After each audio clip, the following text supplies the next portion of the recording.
নাকি দেখতে সুন্দরী, সেটার জন্য নাকি লোকের প্রবলেম। আপনাদের অনেক নিউজ রিপোর্টেও এটা বলা হয়েছে কোট আনকোট সুন্দরী প্রফেসর। ফার্স্ট অফ অল আমি খুব স্ট্রেট ফরওয়ার্ড, আমি এখানে খুব পপুলার, সেটার জন্য আমার পিছনে অনেকবার লাগা হয়েছে, কিন্তু অনেকে আমাকে ইনডিসেন্ট প্রপোজাল দিয়েছে। এবার আমি ডিসাইড করেছি তাদের এগেইনস্ট আমি এফআইআর করব।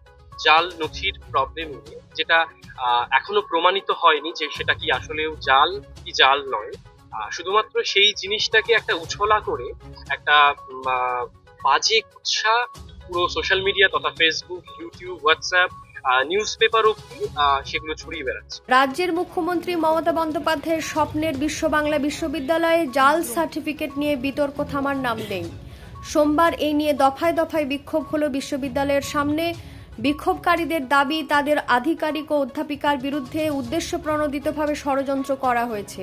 তারই প্রতিবাদে এদিন বিক্ষোভ কর্মসূচি নেওয়া হয়। প্রসঙ্গত, ইলামবাজারের কবি জয়দেব মহাবিদ্যালয়ের অধ্যক্ষের শিলমোহর জাল করে অভিজ্ঞতার শংসাপত্র দেওয়ার অভিযোগে উত্তাল হয় বিশ্ববাংলার ক্যাম্পাস। এই অভিযোগের কেন্দ্রে বিশ্ববিদ্যালয়ের পরীক্ষা নিয়ামক প্রসূন বন্দ্যোপাধ্যায় ও অস্থায়ী ইংরেজি অধ্যাপিকা জলি ভট্টাচার্য। তাদের শোকজ নোটিশ ধরালেও এদিন তাদের সমর্থনে সরব হন পড়ুয়াদের একাংশ। কিন্তু বিশ্ববিদ্যালয়ের দাবি, এই বিক্ষোভে আসলে পড়ুয়া নয়, বহিরাগতরাই মদদ দিচ্ছে। দিনভর পোস্টারে প্রশাসনের অনিয়মের বিরুদ্ধে ক্ষোভ দেখান আন্দোলনকারীরা। অন্যদিকে অধ্যাপিকা জলি ভট্টাচার্য ও প্রসূন বন্দ্যোপাধ্যায়ের অভিযোগ, পুরনো প্রসঙ্গ টেনে ষড়যন্ত্র চলছে তাঁদের বিরুদ্ধে। জলি জানান, অধ্যক্ষ কিছু সংবাদ মাধ্যমের বিরুদ্ধে তিনি আইনি লড়াই লড়বেন। প্রসূন বন্দ্যোপাধ্যায়ের দাবি, তিনি আইন মেনেই স্বাক্ষর করেছেন। এদিকে উপাচার্য দিলীপ কুমার মাইতি জানান, বহিরাগতদের এনে বিশ্ববিদ্যালয় অশান্ত করার চেষ্টা চলছে, এতে ভর্তি প্রক্রিয়া পর্যন্ত ব্যাহত হচ্ছে। তদন্ত রিপোর্টের অপেক্ষায় কর্তৃপক্ষ। বিষয়টি তিনি রাজ্যের উচ্চশিক্ষা দপ্তর ও বিশ্ববিদ্যালয় আচার্য তথা রাজ্যপালকে জানাবেন। CCTV news, Bolpur. আমরা বিশ্ববিদ্যালয়ের ইংরেজি বিভাগের ছাত্র ছাত্রীরা এসেছে এখানে কারণ আমাদের বিভাগের বিরুদ্ধে যে ষড়যন্ত্র করা হয়েছে তার বিরুদ্ধে তীব্র নিন্দা করতে বা তীব্র নিন্দা জানাতে আমরা এখানে উপস্থিত হয়েছি। কারণ আমাদের কন্ট্রোলার স্যার প্রসূন ব্যানার্জি এবং আমাদের মিস জলি ভট্টাচার্যর নামে যে কুৎসা ছড়ানো হচ্ছে সেটা সম্পূর্ণরূপে ভিত্তিহীন বলে আমরা মনে করছি। তার কোনো যুক্তিযুক্ত প্রমাণ নেই। যে প্রবলেমটা ইউনিভার্সিটির মধ্যে হয়েছে, ইন্টারনালি যেটা সলভ করে নেওয়া যায়, সেটাকে শুধুমাত্র একটা নোংরা খেলায় বাইরে এনে তার কোনো মানে হয় না, যেটা আমাদের বিভাগের পক্ষেও খারাপ এবং সম্পূর্ণভাবে আমাদের বিশ্ববিদ্যালয়ের পক্ষেও যেটা খুব খারাপ। সেই কারণে আমরা তীব্র নিন্দা জানাচ্ছি, সেই প্রতিবাদে আমরা এসেছি। আমরা চাইছি যে এই যে ব্যাপারগুলো ঘটছে তার বিরুদ্ধে স্টেপ নেওয়া হোক এবং যারা বা যে এগুলো করছে তাকে খুব শীঘ্রই খুঁজে বের করে তার বিরুদ্ধে পদক্ষেপ নেওয়া হোক। কারণ এই যে ঘটনাগুলো হচ্ছে সেগুলো একদমই উচিত নয়। বিশ্ববিদ্যালয় তথা আমাদের বিভাগ প্রত্যেকটা জিনিসই কালিমা লিপ্ত হচ্ছে। সেই কারণে আমরা চাই যে অবশ্যই অ্যাডমিনিস্ট্রেশনে যারা বসে আছেন, যারা অথরিটি বসে আছেন, তারা যেন অবশ্যই ব্যাপারটা ভেবে দেখেন এবং পদক্ষেপ নেন। বিভিন্ন যে মন্তব্য করা হচ্ছে এবং বিভিন্ন বাজে পোস্টার যেটানো হচ্ছে এবং বিভিন্ন বাজে অ্যাডজেক্টিভও বসানো হচ্ছে আমাদের স্যার ম্যামদের নামের আগে, এইগুলো তো একদম মানে একটা কাল্পনিক গল্পের উপর ভিত্তি করে পার্সোনাল অ্যাটাক কেন করা হয়েছে? এটা একটা অফিসিয়াল, এটা একটা শিক্ষা প্রতিষ্ঠান, একটা অফিসিয়াল ম্যাটার। একটা জালি নথির দাবি করা হচ্ছে, সেটা তো অফিসিয়ালি মেটানো যেতে পারে। তদন্ত কমিটি বসার কথা আছে এবং বিভিন্ন অথরিটি আছে, তারা ইন্টারনালি নিজেদের মধ্যে সেটা মিটিয়ে নিক। সেটা নিয়ে এভাবে বাইরে মিডিয়াকে কে বা খবর দিচ্ছে ভেতর থেকে? নিশ্চয়ই ইউনিভার্সিটির ভেতর থেকে কেউ খবর দিচ্ছে। এভাবে যে বিভিন্ন রকম ম্যাম তো একটা মহিলা, আমাদের ম্যাম হন, বিভিন্ন রকম স্যারদের বিরুদ্ধে এত বাজে বাজে কথা শুনতে আমাদেরও তো খারাপ লাগছে। আমরা তো ছাত্রছাত্রী। আমরা চাইছি যারা এই বিভিন্ন কুৎসাগুলো রটাচ্ছে তাদেরকে অতি অবশ্যই খুঁজে বের করা হোক। ইউনিভার্সিটি থেকে খুঁজে বের করা হোক, চিহ্নিত করা হোক এবং তাদের বিরুদ্ধে পদক্ষেপ নেওয়া হোক। আমাদের টিচাররা যথেষ্ট যোগ্য এবং যথেষ্ট ভালো পড়ান। এবার সেই ফ্যাকাল্টি যদি কোনোভাবে ক্ষতিগ্রস্ত হয়, আমাদের ভবিষ্যৎ কিন্তু অন্ধকারে, আমরা কিন্তু ক্ষতিগ্রস্ত হবো সামগ্রিকভাবে।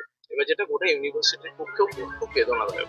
আমার এগেইনস্টে একটা বিতর্ক এসেছে, যেটা উদ্দেশ্যপ্রণোদিত ভাবেই করা হয়েছে। সে বিতর্কটি হচ্ছে আমি নাকি জাল সার্টিফিকেট নিয়ে এখানে চাকরি পেয়েছি। আচ্ছা, আপনারাই বলুন জাল সার্টিফিকেট কাকে বলে? হোয়াট ইজ দ্য জাল সার্টিফিকেট?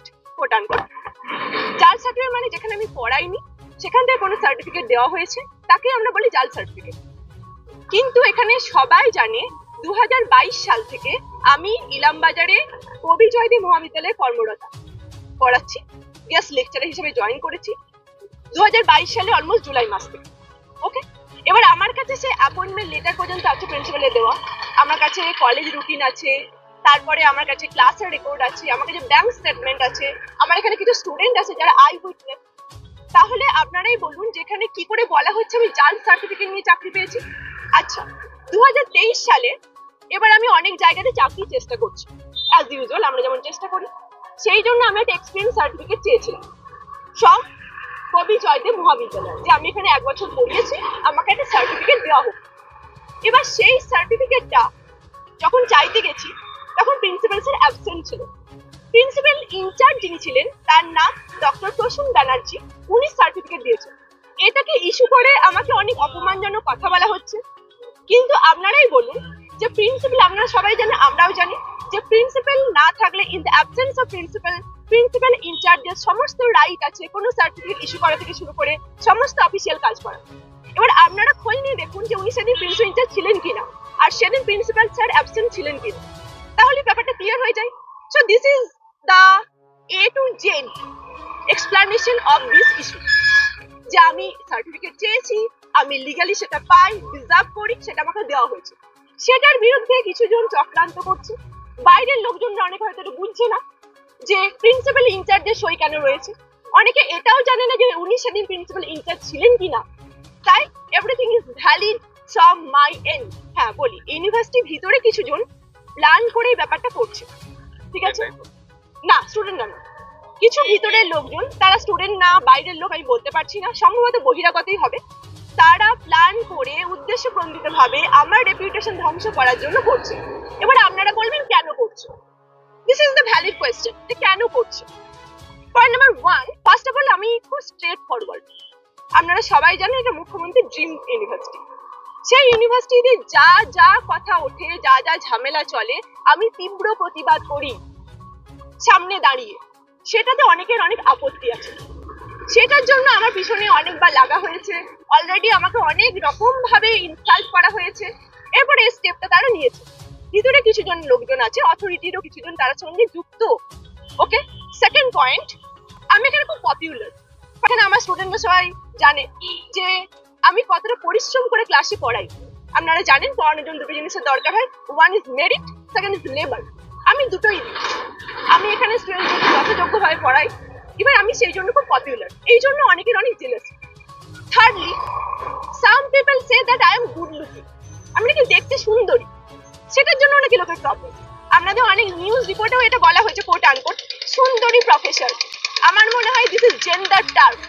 একটা মহিলার কি কোয়ালিটি আছে সেটা তার শুধু সৌন্দর্য দিয়ে আমরা যদি বিশ্লেষণ করি আজকের যুগেও, সেটা খুব অপমানজনক। আমি সুন্দরী, সেটা ঈশ্বর প্রদত্ত, তাতে আমার কোনো দোষ নেই। সেটার জন্য আমাকে ফেস করতে হয়। ইভেন অনেক রকম আমাকে ইনডিসেন্ট প্রপোজালও দেওয়া হয়েছে আগে, তাদেরকে আমি বোঝানোর চেষ্টা করেছি। হ্যাঁ, সেটার এগেইনস্টে আমি বাইরে স্টেপ নিইনি, কারণ আমার কাছে আমার ইউনিভার্সিটিটা হোমের মতো। কারণ সেই হোমের তো ইনসাল্ট হবে, সেই জন্য ব্যাপারটা ভিতরেই মেটানোর চেষ্টা করেছি। কিন্তু অনেকে আমাকে ইনডিসেন্ট প্রপোজাল দিয়েছে, এবার আমি ডিসাইড করেছি তার এগেইনস্টে আমি এফআইআর করব। ওকে, তার এগেইনস্টে এফআইআর করব। আচ্ছা, যে আছেন তার নাম আমি এই মোমেন্টে করছি না, কারণ এফআইআরটা করা আমার জন্য ম্যান্ডেটরি। ঠিক আছে, এফআইআরটা করার পরে আমি তার নামটা প্রকাশ করব, তার আগে আমি তার নামটা প্রকাশ করছি না। কিন্তু একজন আছে যে ব্যাপারটা করছে, কারণ সে আমাকে অনেক রকম ভাবে অনেক রকম সেক্সুয়াল হ্যারাসমেন্ট করেছে, অনেক রকম ভাবে খারাপ প্রপোজাল দিয়েছে, কুপ্রস্তাব দিয়েছে। সেগুলোতে আমি রাজি না হয় তারপর থেকে আমার পিছনে হাত ধুয়ে পড়ে গেছে। এবার তারা, সে নিজেকে খুব পাওয়ারফুল বলে মনে করে, ইউনিভার্সিটি সে নাকি খুব পাওয়ারফুল। এবার সে কি করছে, এবার অথরিটির সঙ্গে হাত মিলিয়ে আমার পিছনে লেগেছে। আর আপনারাই বলুন, 2.5 বছর পরে আমার রিক্রুটমেন্টের, সেখানে আমার পেপারস বের করে কেন এটা করা হলো? 2.5 বছর পরে, আজকে নয়। আর যদি আমার রিক্রুটমেন্টের সময় কিছু প্রবলেম হতো, তাহলে সেই ইন্টারভিউ বোর্ড ছিল, তদন্ত ভিসি ছিলেন, তাদেরকে আমরা দায়ী করুন। তারা তো সই করেছিল সব ব্যাপারে, তাহলে তখন যখন প্রবলেম হয়নি, আজ কেন প্রবলেম? এরপরে আমি আমার স্টুডেন্টদেরকেও শেখাই যে আমরা যদি সত্যের পথে চলি, সত্যের জয় নিশ্চিত। তাই আমি এটাই মনে করি আজকেও আমরা জিতবো, আমার কোনো ভয় নেই, আমি স্ট্রাগল করবো এটার এগেনস্টে। ইভেন আমি স্টেপ নিয়েছি অলরেডি। দুটো নিউজ চ্যানেল যেটা খুব খারাপ ভাবে প্রেজেন্ট করেছে, আমি তাদের এগেনস্টে লিগ্যাল নোটিশ সার্ভ করেছি।